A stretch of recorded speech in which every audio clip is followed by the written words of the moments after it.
দিনের হাওয়া দাও লাগিয়ে মুরগায়।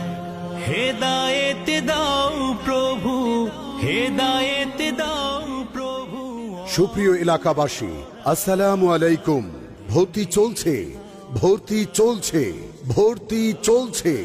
মাদ্রাসা শিক্ষা ধারায় নতুন দিগন্তের প্রতীক, একাধিকবার শতভাগ A+ অর্জনকারী প্রতিষ্ঠান কুর্তুবী মাদ্রাসা টাঙ্গাইলের আবাসিক অনাবাসিক ডে কেয়ার, নাইট কেয়ার সহ মানবিক ও বিজ্ঞান বিভাগে ছাত্রছাত্রী ভর্তি চলছে। অত্যন্ত মনোরম পরিবেশে অবস্থিত কুর্তুবী মাদ্রাসা টাঙ্গাইলের সেরা সাফল্যের একাংশ। হিফজ প্রতিযোগিতায় একাধিকবার জাতীয় পুরস্কার অর্জন, ইবতেদায়ী সমাপনী বৃত্তিতে সারা দেশে প্রথম স্থান অর্জন, জেডিসি ও দাখিল পরীক্ষায় মেধা